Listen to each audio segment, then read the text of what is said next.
pour ce webinaire. Je vous remercie de vous être inscrits en si grand nombre. Aujourd'hui, on a beaucoup d'informations à vous partager. Alors, sans plus tarder, je vais commencer cette présentation-là et je vous présente nos collaborateurs. Alors, aujourd'hui, de la compagnie Isogeo, on a Mélodie qui est présente avec nous, qui est une personne du côté vente. Il y a Carlo, qui est chef de projet également de la compagnie Isogeo. De chez Consortec, un de nos experts conseils, Jean-Nicolas Lanoux, et moi-même, José Boudreau, qui suis représentante des ventes chez Consortec. Alors, au programme aujourd'hui pour ce webinaire-là, je vous ai présenté les partenaires, pourquoi cataloguer ces données géospatiales, la démonstration de la plateforme ISEOGEO, la méthodologie d'implantation et on aura une session questions-réponses. En ce qui a trait aux questions-réponses, je vous dirais de les indiquer, si vous voulez, au fur et à mesure dans la section prévue à cet effet de questions et réponses de la section du chat, mais on va y répondre à la fin seulement. On va les prendre tous en bloc à la fin. Puis, voilà, ça ne sera pas bien long.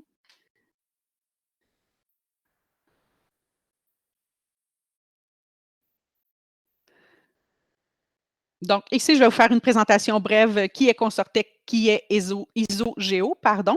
Donc, Consortec depuis 1989. Donc, nous sommes motivés par un objectif clair chez Consortec, c'est-à-dire valoriser les données géospatiales au bénéfice des organisations et de leur communauté.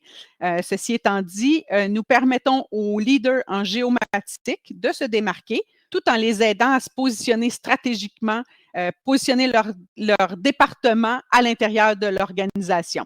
Cette mission nous motive chaque jour à relever des défis aussi complexes que variés.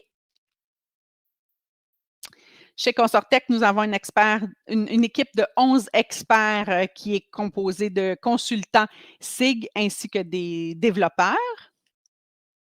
La mission chez Consortec, faire briller les leaders de la géomatique en les aidant à se positionner stratégiquement et à tirer parti des données géospatiales, un peu comme je vous ai expliqué tantôt.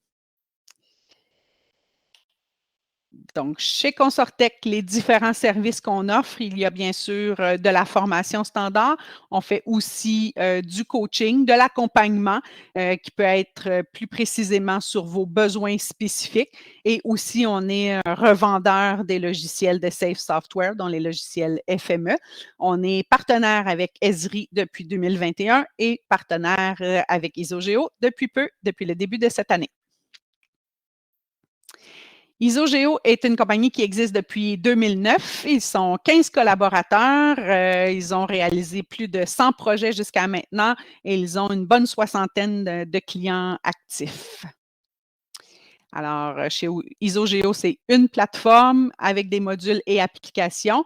Ils sont présents en France de façon générale, à Monaco, maintenant au Québec et en Suisse romande également. Donc, ici, on vous donne un petit aperçu des organisations qui sont clients avec eux. Fait intéressant à noter, là, il y a une petite note dans le bas qui est en rouge qui dit qu'ils ont 95 de réabonnement depuis 2012. Alors, ça, c'est quand même un chiffre assez impressionnant et qui en dit long aussi également. Donc, ce partenariat-là, ben, il a sa raison d'être parce qu'il répond aux besoins de nos clients pour valoriser leurs données. C'est totalement aligné avec la mission de Consortec. Puis, ça permet d'élargir la gamme de services pour nos clients ici, présentement au Québec, éventuellement en Amérique du Nord. Alors, à partir de maintenant, je vais passer la parole à Mélodie qui va vous expliquer pourquoi cataloguer ces données géospatiales. Merci José, merci José, bonjour à tous. Oui, donc moi je vais passer ces quelques minutes à reprendre avec vous en fait les constats qu'on a fait, qu'Isogeo a fait, qui ont mené au développement de la solution de catalogage des données géographiques et qui continuent encore aujourd'hui à nous motiver. Donc le premier constat que l'on a fait en tant qu'éditeur impliqué fortement dans toutes les thématiques qui sont relatives à la gouvernance des données géographiques, puis finalement vous aussi en tant qu'utilisateur, en tant que géomaticien, en tant qu'utilisateur de données géographiques, c'est que la taille des patrimoines géographiques que les organismes sont amenés à gérer croît de manière exponentielle et qu'en même temps, on se retrouve souvent en difficulté quand il s'agit de localiser la donnée dont on a besoin lorsqu'on est utilisateur final. Et surtout, à estimer finalement leur réelle valeur quand on les a retrouvées, ces données, parce que souvent, il manque les métadonnées pour accompagner ces données, donc des informations sur la donnée qu'on est en train de regarder. Cette croissance de données produites et diffusées ici et là, elle s'explique alors par la diversité des enjeux qu'elles permettent d'adresser. On peut parler des villes intelligentes, de la gestion intégrée des écosystèmes, des réseaux de transport et encore plein d'autres qui finalement mettent en valeur nos différents métiers qui sont tous liés à la géomatique. Et, et en fait, cette croissance, elle est aussi accompagnée par celle des technologies de l'information qui évoluent sans cesse et qui nous mettent à disposition différents formats de données, donc des formats qui se diversifient de plus en plus. Alors pour bien faire en tant qu'humain, on va vouloir stocker ces données, même si elles sont pas forcément utiles le jour même, on pense qu'elles le seront peut-être à l'avenir, donc on a tendance à les sauvegarder et le problème, c'est qu'elles sont très rarement documentées ou pas assez documentées. Donc, sans ces fiches de métadonnées, sans ces métadonnées, la donnée se retrouve un peu comme sans carte d'identité ni carnet de santé. Et bien que l'intelligence artificielle ait fait de grands progrès, les données ne parlent toujours pas et donc l'utilisateur final se retrouve face à une donnée dont il ne sait pas forcément d'où elle vient, quelle est sa date de création, si elle a une fréquence de mise à jour et quelle est cette fréquence ou encore même ce qu'elle représente parfois de manière assez claire. Alors quant aux droits d'utilisation, comme inscrit présentement sur le slide, et d'autres droits, ça aussi c'est une information dont il faut absolument disposer avant de pouvoir utiliser intelligemment sa donnée. Un autre constat qu'on fait, c'est aussi le manque de ressources humaines pour gérer ces patrimoines et les mettre en valeur.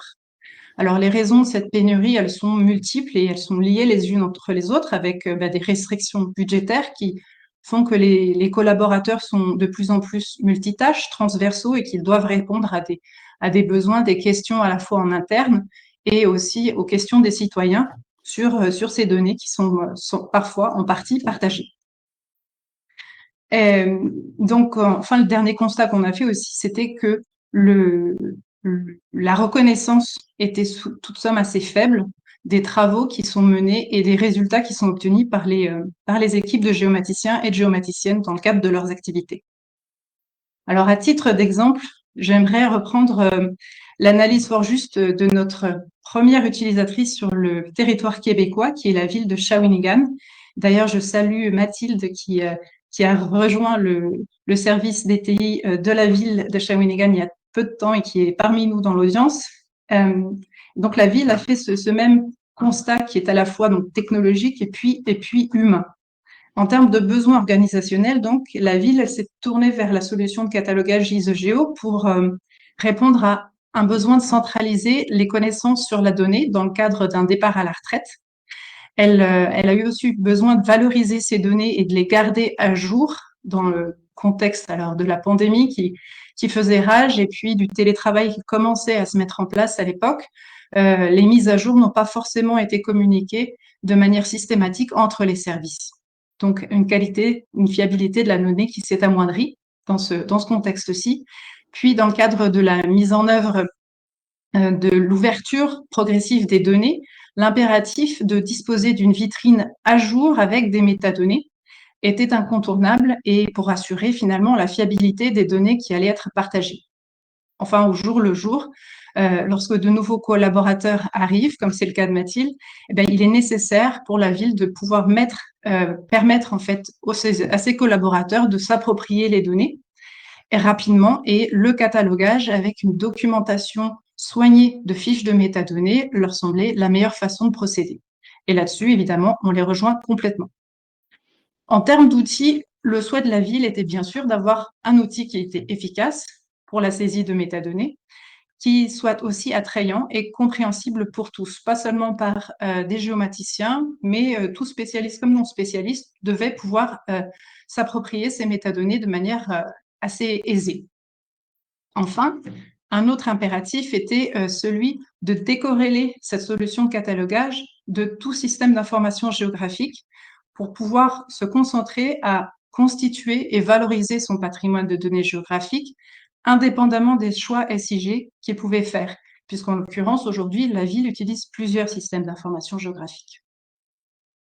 Alors, pour répondre à ces attentes, la solution ISOGEO propose aux administrateurs des données un outil fondamental qui garantit la fiabilité des données partagées et facilite les échanges entre les acteurs, les agents, les directions, les partenaires, et tout en respectant les normes et les standards en vigueur. À l'externe comme à l'interne, les catalogues ISOGEO, les catalogues de données ISOGEO, qui sont en fait les produits finaux de la solution de catalogage, sont des vitrines à jour pour tous les utilisateurs. Et en bref, c'est une solution donc de diffusion et de communication au sens large qui va permettre de lutter contre le caractère abstrait du catalogage en créant des supports numériques attractifs et clairs qui contribuent à partager l'information géographique. Donc, ce catalogue de données, on l'a voulu disponible sous différents formats. José, tu peux passer au slide suivant. Voilà. Et donc, on retrouve le catalogue ISOGEO sous forme de page web, intégrable dans d'autres sites web et aussi mise en valeur au sein du portail de données ISOGEO que nous mettons en œuvre pour nos utilisateurs qui le souhaitent, et aussi accessible au sein même des outils SIG des géomaticiens via un moteur de recherche puissant intégrés dans leurs outils qui permettent donc de trouver les données pertinentes en ayant accès à un moteur de recherche, aux fiches de métadonnées pour faire de bons choix sans sortir de leur environnement de travail. Alors, comment cette solution fonctionne? Carlo va prendre la main dans quelques secondes, mais je vais brièvement vous présenter de manière synthétique les 3 étapes qui constituent un projet de catalogage ISOGEO. On va commencer par le recensement des données, la documentation des métadonnées et enfin la valorisation des données de votre patrimoine géographique. Le recensement, il va s'agir ici de passer un scan qui va pouvoir scanner toutes vos bases de données et vos serveurs de fichiers.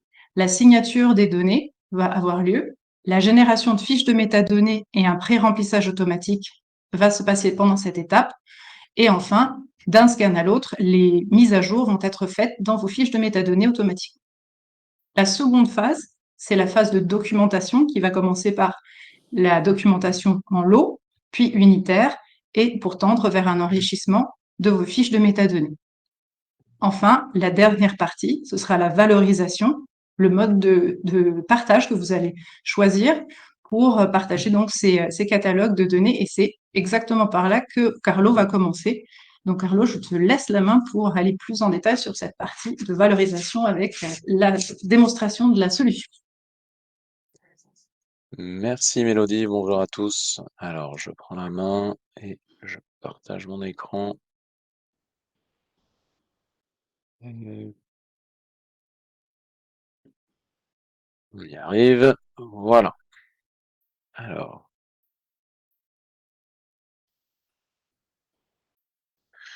Ok. Donc, comme l'a dit Mélodie, justement, je vais commencer par la fin, ça veut dire la valorisation, et puis on verra ensuite la partie de recensement, puis de documentation. Donc pour la valorisation, ce que je vais faire, c'est vous montrer les différents outils qu'on va pouvoir mettre à votre disposition lorsque vous avez la solution ISOGEO. Donc on va commencer justement par ce premier outil que vous voyez juste là, qui est l'Open Catalog. Donc l'Open Catalog, l'idée c'est que c'est un générateur de sites où vous allez pouvoir sélectionner un certain nombre de fiches que vous souhaitez faire apparaître dans cet Open Catalog. Et à partir de là, vous allez avoir un inventaire avec une barre de recherche, un certain nombre de filtres, et vous allez pouvoir accéder à votre documentation. Donc, par exemple, si je retrouve cette fiche sur les adresses, donc j'ai bien le titre qui a été documenté, j'ai mon résumé qui a été ajouté, des informations par rapport à la donnée, les différentes étiquettes comme les mots-clés ou les thématiques. Et si j'ouvre cette fiche, je vais pouvoir accéder, donc retrouver les mêmes informations, donc le titre bien entendu, les mots-clés, le résumé, l'emprise géographique, mais aussi les informations par rapport à l'historique comme le contexte de collecte, la date de création, la méthode de collecte, les informations des différents contacts qui sont liés à cette donnée pour savoir qui contacter si jamais on a besoin de plus d'informations, des informations par rapport à la qualité qui ont été ajoutées aussi lors de la documentation et bien sûr les informations techniques qui ont été ajoutées en partie lors du recensement avec le scan. Mais le plus important, ça va être aussi la liste des attributs. Donc aussi, on a cette table attributaire avec un certain nombre d'informations qui ont été remontées par le scan automatiquement, d'autres qui ont été documentées manuellement. Mais l'idée, c'est qu'on va retrouver toutes ces informations juste là. Alors le problème de cette fiche, c'est qu'on n'a pas la possibilité de visualiser la donnée ou la télécharger. Donc ce qu'on va faire, c'est qu'on va essayer de retrouver cette donnée justement en utilisant l'action ici de visualisation. Et je vais ajouter le mot arbre dans le contenu de fiche. Et si je recherche, je vais passer de 72 à 2 résultats et je retrouve cette donnée sur les arbres marquables de la République Isogéo. Alors attention, la République Isogéo symbolise aussi la ville de Paris. Mais voilà, c'est notre environnement de démo, donc on a décidé de l'appeler comme ça. Alors, si j'ouvre cette fiche de métadonnées, vous allez voir ici 2 boutons supplémentaires s'afficher, le bouton de visualisation et le bouton de téléchargement. Si je clique sur la visualisation, ici, je vais pouvoir donc visualiser la donnée en utilisant un service qui a été associé. Là, en l'occurrence, c'est un EMS, un S-Remap Service qui a été utilisé. J'ai la possibilité aussi de faire la même chose avec un EFS, par exemple. Et là, en l'occurrence, j'aurai accès aussi aux attributs. Et si je veux, j'ai aussi la possibilité de télécharger la donnée. Alors, bien entendu, les formats qui seront proposés lors du téléchargement vont dépendre de la configuration côté serveur. Si je sélectionne, par exemple, cet EFS, j'ai uniquement le GeoJSON qui va être proposé. Par contre, si je passe sur le WFS, là, j'ai un peu plus de format. Donc ça, c'est un premier outil. Il faut savoir, vous allez pouvoir le mettre en iframe, en interne ou sur votre site internet directement et ça va donner accès aux utilisateurs à cet inventaire de fiches de métadonnées et donc potentiellement aussi accès à vos données. Pour aller un peu plus loin par rapport à ça, je vais vous parler justement du widget. Le widget Web App Builder, donc là, c'est pareil, il y a une petite installation à faire, mais vous allez avoir aussi la possibilité de sélectionner les fiches de métadonnées, donc les données auxquelles vos utilisateurs vont avoir accès. Encore une fois, on va avoir la barre de recherche avec différents filtres pour filtrer ma recherche. Là, si je tape le mot arbre, je dois pouvoir retrouver ma fiche de métadonnées sur les arbres marquables de la ville de Paris. Cette emprise qui avait été remontée par le scan au tout début, qu'on verra justement à la fin, elle va être utilisée ici pour afficher l'endroit exact de la donnée. Je vais pouvoir accéder à la fiche détaillée et donc retrouver les différents attributs, toutes les informations qu'il me faut pour m'assurer que c'est bien la donnée que je recherche. Et une fois que je me suis assuré de ce fait-là, je vais pouvoir ajouter la donnée à la carte directement dans Web App Builder. Et l'idée, c'est que je vais pouvoir gérer mes différentes cartes à partir de là, les supprimer ou réaccéder même à la fiche de métadonnées au besoin. Et puis, si jamais j'ai besoin d'interrompre mon travail pour X raison, je vais pouvoir tout simplement sauvegarder ma carte ici et puis la recharger et reprendre de là où je m'étais arrêté. Une fois qu'on a sélectionné les différentes couches, là, vous avez vos autres widgets qui vont vous permettre de modifier la symbologie, de mettre en forme et puis une fois que c'est fait, vous pourrez imprimer votre carte directement à partir de là. Et l'idée, c'est que plutôt qu'utiliser le nom de la donnée et avoir un manque d'informations, eh bien là, on va taper dans une barre de recherche, retrouver notre fiche de métadonnées, on s'assure que c'est bien la donnée qu'il nous faut et puis on ajoute la donnée à la carte directement à partir de là. Ce que je vais pouvoir vous montrer en plus, c'est le plugin ArcGIS Pro. Alors là, c'est un plugin qu'on installe directement sur ArcGIS Pro, comme son nom l'indique, et on va pouvoir l'afficher directement ici. Alors là, encore une fois, c'est pareil, on va retrouver donc la barre de recherche et les différents filtres, et je vais pouvoir à partir de là ajouter la donnée à la carte de plusieurs manières différentes. je vais pouvoir ajouter la donnée à la carte. Donc déjà, pour commencer, on va commencer par le début et c'est-à-dire retrouver notre donnée. Donc on cherche une donnée vecteur, très bien. On va pouvoir ensuite, alors voilà, alors on va pouvoir ensuite taper le mot arbre dans la barre de recherche pour filtrer un peu plus. Alors, je pense que j'ai un petit souci car ah voilà. OK. Donc ici, à partir de là, je vais pouvoir accéder à ma fiche de métadonnées directement dans le plugin ArcGIS Pro. Encore une fois, m'assurer que c'est bien la donnée que je recherche et je vais pouvoir à partir de là ajouter à la donnée à la carte en utilisant dans un premier temps les services qui ont été associés à ma fiche de métadonnées, mais je peux faire aussi exactement la même chose avec ma connexion SDE que j'ai paramétrée à l'avance pour ajouter cette donnée à la carte directement à partir de là. Bien entendu, il faut se dire que ça va dépendre des droits de l'utilisateur sur la base de données. Si l'utilisateur utilisé a l'accès uniquement en lecture, eh bien, on pourra uniquement afficher la donnée et rien faire d'autre. Si l'utilisateur a les droits d'accès en écriture, eh bien, dans ce cas, on pourra modifier la donnée et au moment de l'enregistrement, toutes ces modifications se répercuteront directement sur la donnée qui se trouve dans la base de données. Voilà. Donc ça, c'est pour le plugin ArcGIS Pro. Je vais pouvoir aller un peu plus loin et vous montrer le portail.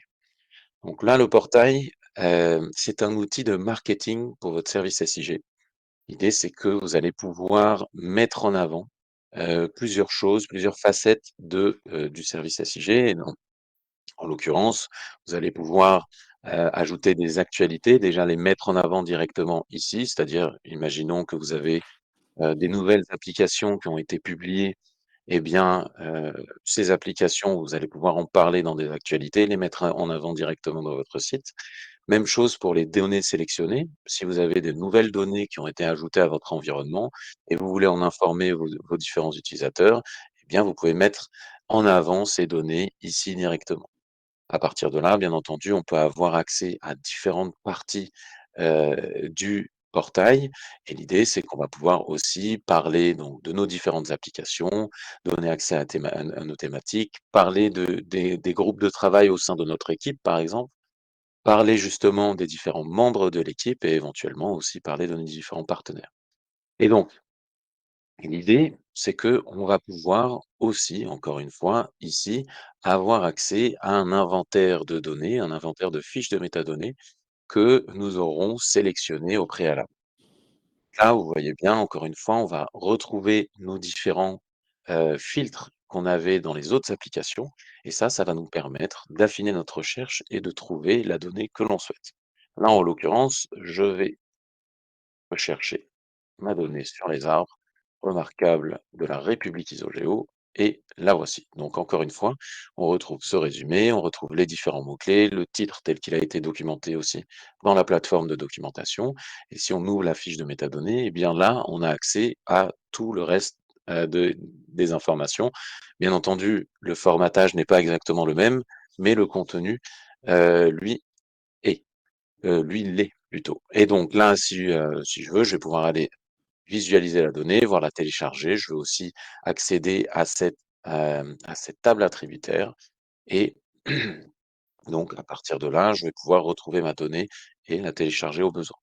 Maintenant, l'idée, c'est que si je reviens dans, mon onglet de données, je vais pouvoir aussi faire en sorte là, par exemple, ces données sont, visibles aux utilisateurs, publics, mais si je m'authentifie, je vais avoir accès à des données supplémentaires et donc je passe de 82 fiches de métadonnées à 102 et à partir de là, donc je vais pouvoir gérer, ce genre de choses pour essayer hem de de montrer une partie de mes données aux utilisateurs publics et une autre partie aux autres utilisateurs qui sont authentifiés.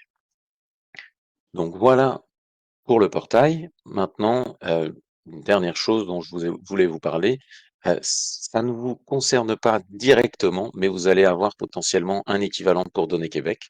Ça, c'est notre serveur D4 L'idée, c'est que, ça permet à nos utilisateurs français, actuellement, de se faire moissonner directement par data.gouv et éventuellement, l'idée serait de développer un équivalent pour le SECAN afin que vous puissiez, vous faire moissonner directement, par Données Québec et donc afficher vos fiches de métadonnées et vos données directement dans Données Québec.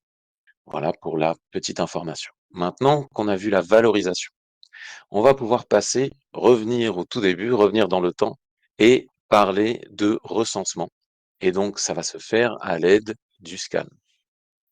Pour le recensement, comment ça se passe? On va tout simplement installer un service Windows sur votre serveur et ce service Windows va communiquer avec la plateforme Isogeo et l'idée, c'est que dans un premier temps, on va devoir créer un point d'entrée. Qu'est-ce qu'un point d'entrée? C'est, notre manière à nous de donner les informations au scan et de le pointer vers un serveur de fichiers ou vers un dossier spécifique ou sinon tout simplement vers une base de données en lui donnant un certain nombre de droits, en fonction de l'utilisateur qui a utilisé dans ce point d'entrée et donc là, j'ai mes différents points d'entrée qui sont déjà prêts. Je vais sélectionner mon point d'entrée SDE. Là, j'ai bien mon fichier de connexion SDE qui a été utilisé pour paramétrer ce point d'entrée. Et l'idée, c'est qu'à partir de là, j'ai qu'à cliquer sur le bouton scanner et donc le scan va se lancer. Et ce qui va se passer, c'est que c'est FME sur votre serveur. C'est le service Windows qui lance FME en tâche de fond. Et donc, dans un premier temps, il va recenser les données qu'il trouve, c'est-à-dire tout simplement faire la liste des différentes données qu'il va retrouver. Ensuite, une fois que cette partie-là est faite, il va passer à la signature. La signature des données va servir tout simplement au scan pour reconnaître la donnée. C'est-à-dire que lorsqu'il scanne une donnée pour la première fois, cette donnée n'a jamais été signée. Donc il la signe pour la première fois et il va pouvoir mettre un statut, nouveau, heu, dans la colonne statut. Puis ensuite, lors du prochain scan, le deuxième scan, lorsqu'on rescanne cette même donnée, il va la resigner et si la signature est exactement la même, eh bien, on aura un statut inchangé. Par contre, si la signature a été modifiée, eh bien là, le scan repassera à la documentation pour aller récupérer une nouvelle fois les différentes informations, qu'il a les différentes informations concernant la donnée et donc mettre à jour la fiche de métadonnées en fonction de ce qu'il a pu trouver. Alors vous allez me dire quels sont les différents champs que le scan va pouvoir documenter automatiquement. Eh bien, c'est très simple. On va ouvrir cette fiche sur les arbres remarquables de la République Isogéo, comme on a commencé avec ça. Donc, dans un premier temps, lorsque la donnée évolue, on va avoir des événements qui seront créés par le scan et qui vont être ajoutés à la fiche de métadonnées directement. Là, en l'occurrence, on a 2 entités qui ont été ajoutées et qui ont modifié, l'enveloppe de la donnée. Eh bien, l'emprise géographique a été modifiée aussi et on a cet événement ici. Pareil pour la suppression d'entités, ça peut être, la suppression ou la mise à jour d'un attribut, on aura cette information qui sera remontée aussi et la fiche de métadonnées mise à jour en conséquent. Heu, mais donc aussi, en plus de ces événements, ce qu'on va retrouver, ça va être l'emplacement de la ressource. Donc là, en l'occurrence, ça va être le fichier de connexion utilisé pour, pour créer cette fiche de métadonnées. Ensuite, on aura aussi le nom du schéma dans lequel se trouve la table et le nom de la table qui est juste là. Avec ces 3 informations, eh bien, on peut retrouver cette donnée assez facilement, mais bien entendu, il nous faut un peu plus d'informations et donc là, on va aller dans l'onglet géographie. On a nos différentes informations géographiques comme le nombre d'entités, le type de géométrie, le système de coordonnées et l'emprise géographique qui seront remontées. Mais aussi, si on va dans les attributs, là, on va avoir donc l'attribut en soi qui sera remonté et si jamais l'alias de l'attribut est, documenté dans votre base de données, eh bien celui-ci va être remonté aussi automatiquement par le scan. Vous voyez ici, il y a un doublon, une version normale et une version en italique. Eh bien, c'est pour montrer qu'on peut faire les 2. Bien entendu, nos clients vont faire soit l'un, soit l'autre, mais l'idée, c'est que vous pouvez soit documenter l'alias manuellement, soit le faire remonter automatiquement par le scan si jamais il est documenté côté base de données. Et donc, Ça conclut la partie recensement. Ce qu'il nous reste à faire, c'est la documentation, c'est-à-dire ajouter, ajouter un titre clair, un résumé, les différents mots-clés, les éléments par rapport au contexte de collecte, la méthode de collecte et la fréquence de mise à jour, les éléments par rapport à la qualité si on en a, ajouter les champs attributaires, les conditions d'utilisation, voir aussi des ressources en associant à un service géographique et puis eh bien, à partir de là, votre fiche est prête à être partagée et on va pouvoir l'utiliser pour alimenter nos différentes applications que je vous ai montrées au tout début. Voilà pour moi. Moi, je vais donner la main à Jean-Nicolas qui, va s'occuper de la suite.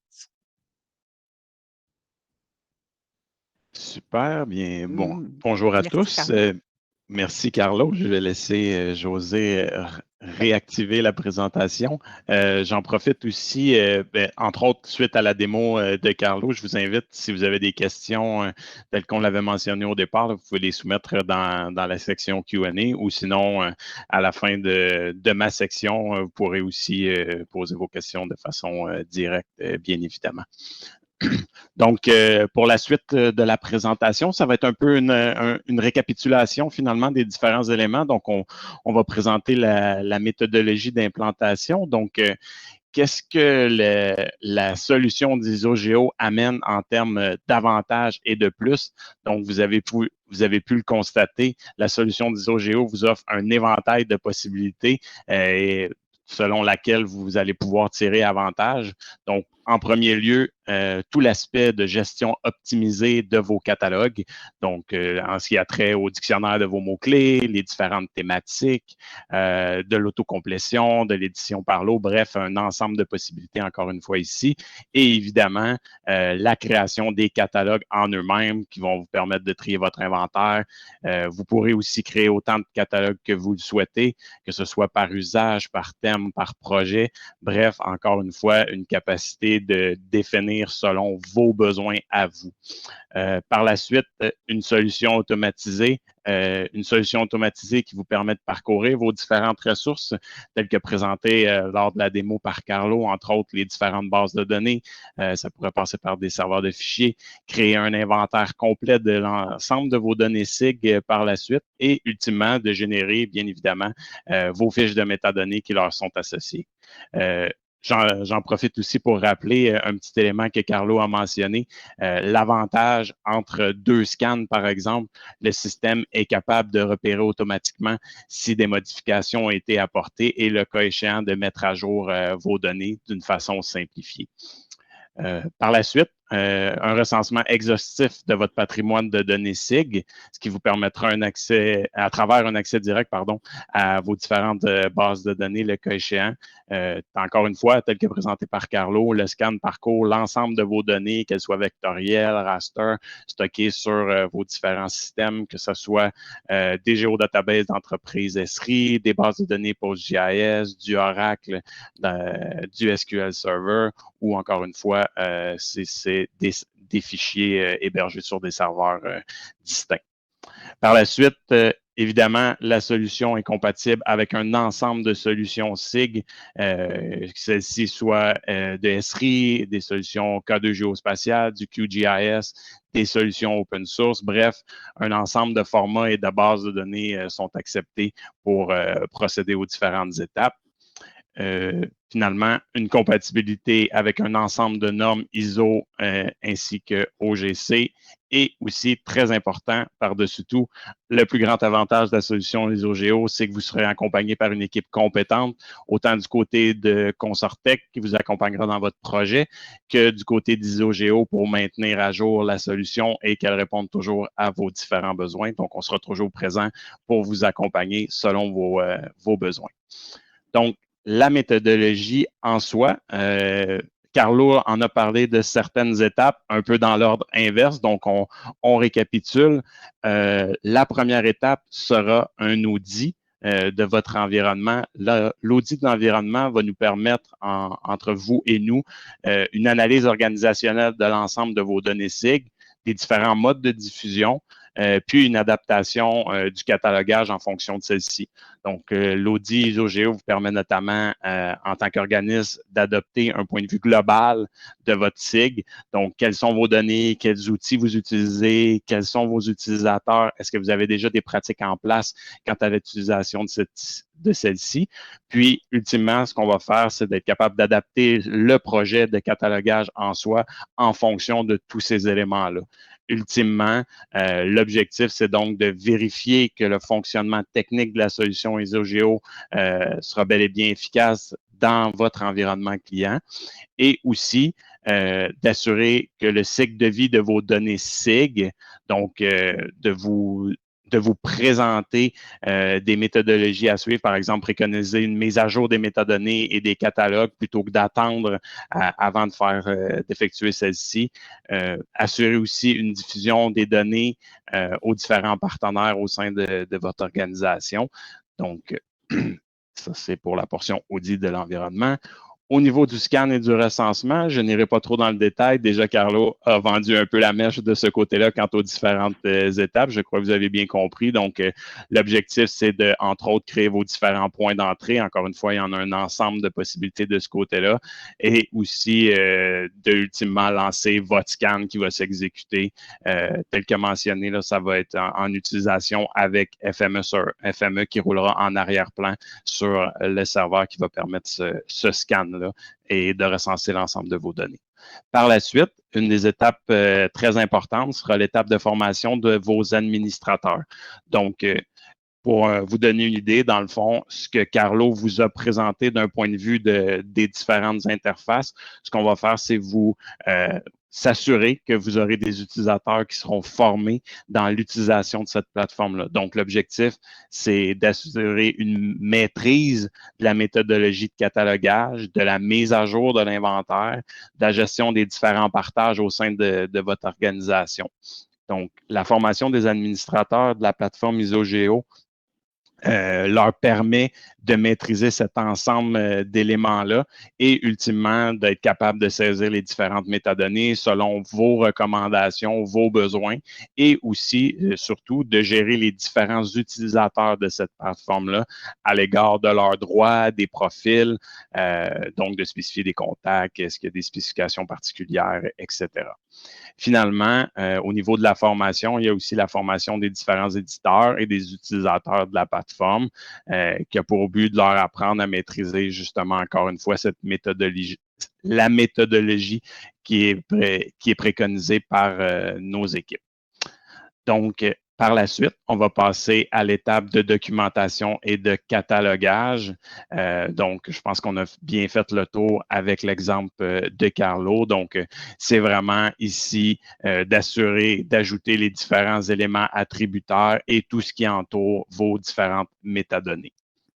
Finalement, on poursuit dans la valorisation des données à travers l'utilisation, entre autres, de l'outil tel que l'Open Catalogue présenté, assurer la publication des différents catalogues, entre autres, dans des applications tierces, comme on a un peu parlé, les widgets, ArcGIS Pro, le portail et autres outils que vous pourriez choisir d'utiliser. Finalement, pour englober l'ensemble de toute cette méthodologie-là, bien évidemment, il va y avoir la mise en place d'un projet et un suivi de celui-ci. Donc, dans l'approche préconisée, on va s'assurer d'établir toutes les parties prenantes nécessaires à la discussion. Donc, ça peut aussi inclure des personnes des départements de TI, pas seulement le département de la géomatique, parce qu'il y aura des besoins potentiels au niveau de ressources matérielles et ou logicielles.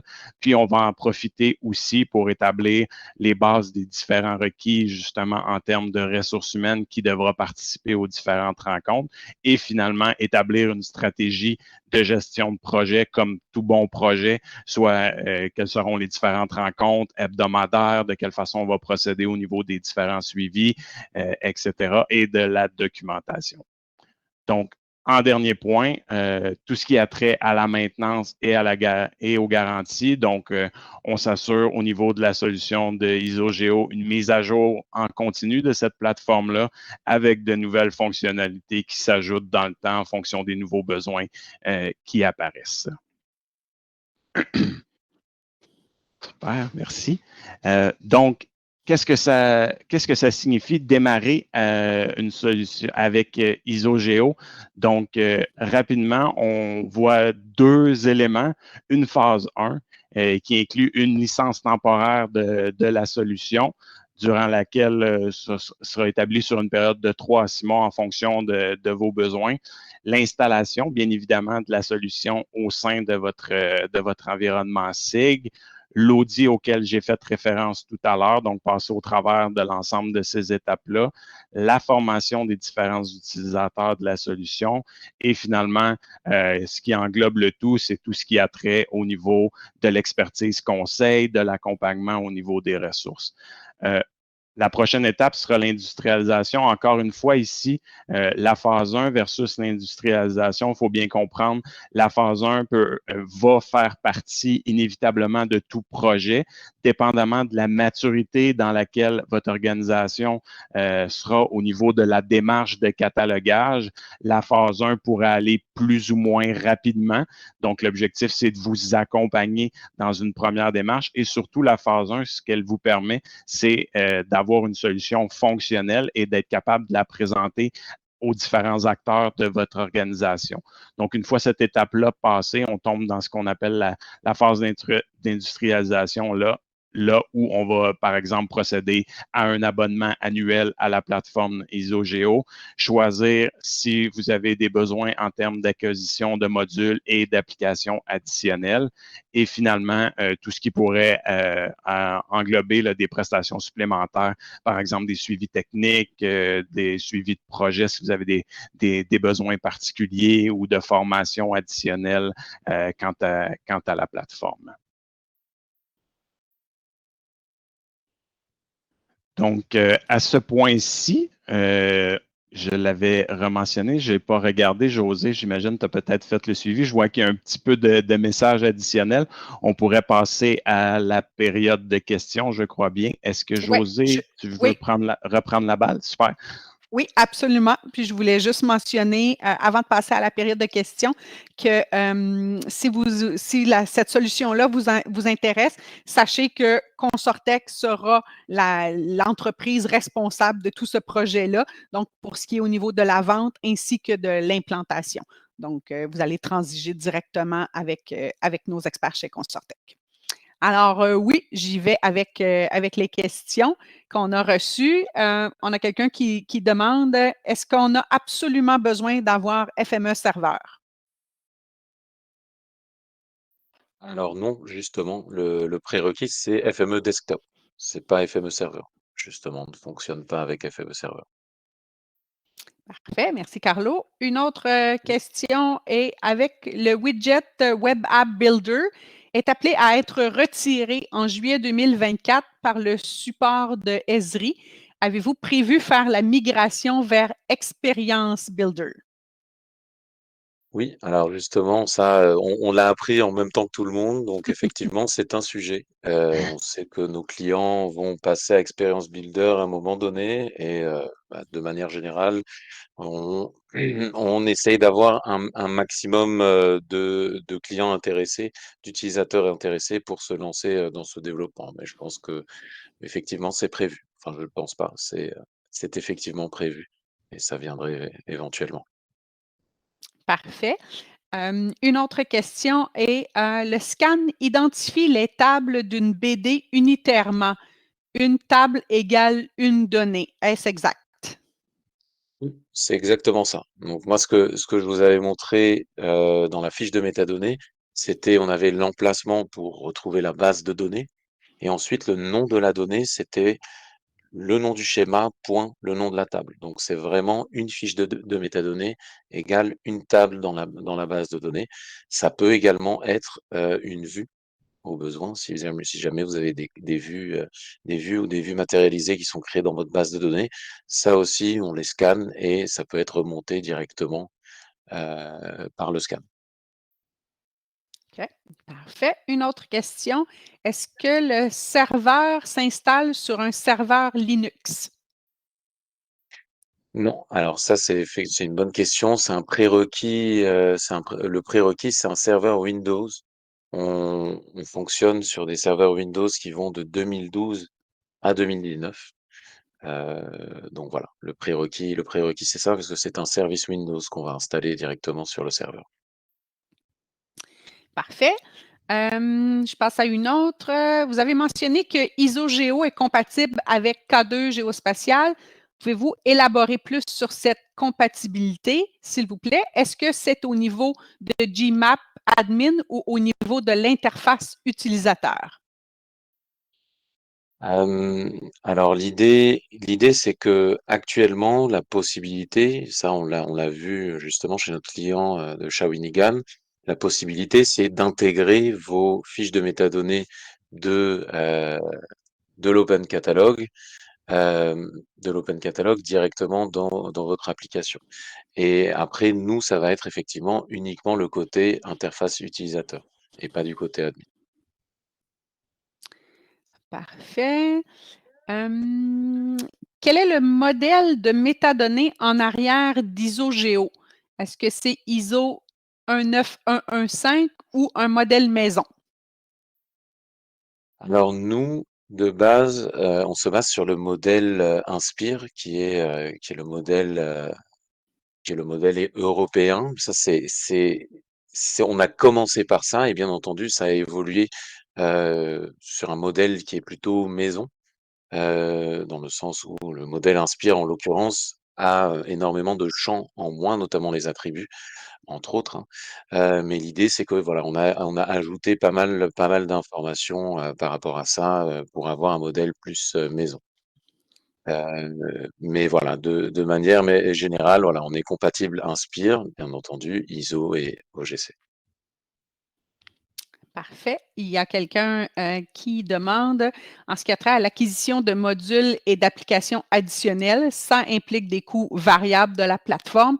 Est-ce qu'une documentation qui est prévue pour informer les participants ici des différents modules et des applications additionnelles? Oui, ben en fait, je peux peut-être prendre la balle pour celle-là. Dans le fond, dans la mise en place de votre projet, bien évidemment, au niveau de l'équipe de Consortec, on va vous présenter une grille tarifaire de toutes les différentes options en fonction de la taille de votre organisation et aussi, bien évidemment, en fonction des différents modules là, qui peuvent être offerts. Donc, pour répondre à la question, oui, il y a des coûts qui vont être différents en fonction des choix que vous pourriez faire, là, par exemple, en ce qui a trait au widget ou autres éléments là, de la solution. Donc, il existe bel et bien une grille à cet effet-là. Parfait. Merci, Jean-Nicolas. Est-ce possible d'avoir des métadonnées bilingues et d'afficher le contenu des métadonnées dans la langue de notre choix? Pour le moment, non. On est uniquement sur un modèle en français.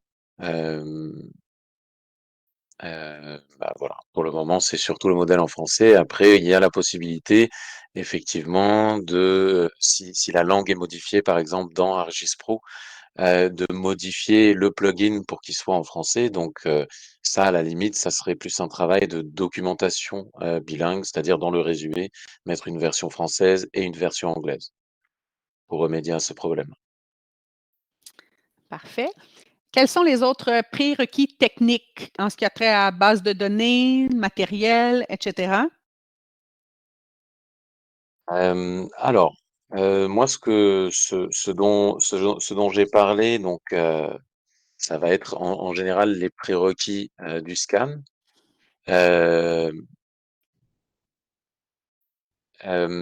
l'idée, c'est que pour le scan, donc, il y a un certain nombre de prérequis comme FME, bien entendu, comme un accès directement à la base de données depuis le serveur où est installé le scan.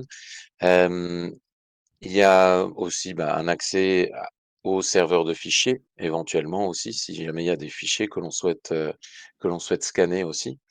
Et bien entendu, tout ça sera installé directement sur un serveur Windows. En plus de ça, si on est sur du format SRI, par exemple, du format SDE, eh bien, dans ce cas, on aura besoin aussi de certaines ressources SRI, donc FME, pour pouvoir lire ces ressources SDE, ces données SDE, il a besoin de certaines ressources SRI pour fonctionner. Donc, ça serait soit ArcGIS Desktop, donc sur du ArcMap, il y a la possibilité de fonctionner avec ça, ou sinon avec ArcGIS Pro directement, bien entendu, avec une licence activée et tout ce qui va avec pour que ça fonctionne. Sinon, après, pour le reste, ça sera directement du SaaS, donc la plateforme de documentation, l'Open Catalog. Pour le plugin ArcGIS Pro, on aura uniquement besoin d'accéder à l'API depuis le poste en question. Donc, si jamais vous avez accès à Internet directement, on ne devrait pas avoir de soucis. Si jamais il y a un proxy, par exemple, eh bien, il faudra paramétrer le proxy de la même manière. Et voilà, pour le widget, ça sera surtout ArcGIS Enterprise qu'il faudra mettre en place euh, avec sort les prérequis en même temps pour pouvoir vous dire tout ça.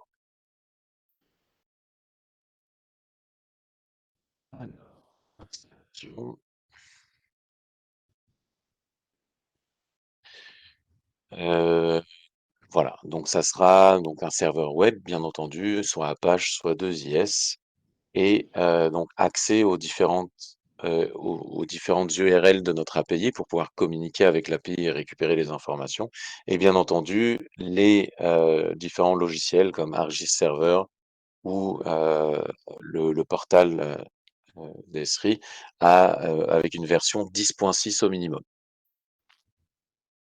Je pense que si tu me permets, Carlo, d'ajouter, parce que je vois la question suivante justement qui fait mention de offrez-vous la solution en mode info nuagique. Peut-être que l'objectif de la question, c'était de savoir les besoins techniques d'un point de vue ISO-Géo. Je pense que tu l'as mentionné justement, peut-être élaborer sur cet aspect-là rapidement, mais la solution ISO-Géo, est bel et bien une solution SaaS en elle-même, donc quant à son utilisation.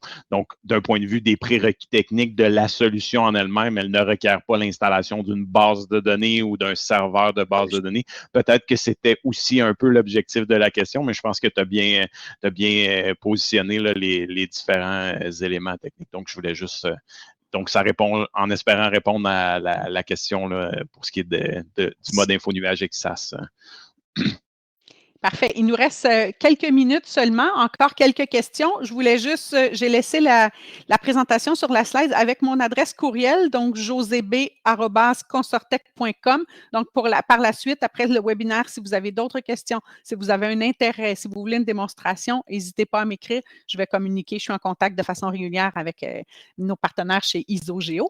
Alors, une autre question. Est-ce qu'on peut exporter les fichiers en format PDF où les métadonnées ne sont consultables que via le portail ou application SIG?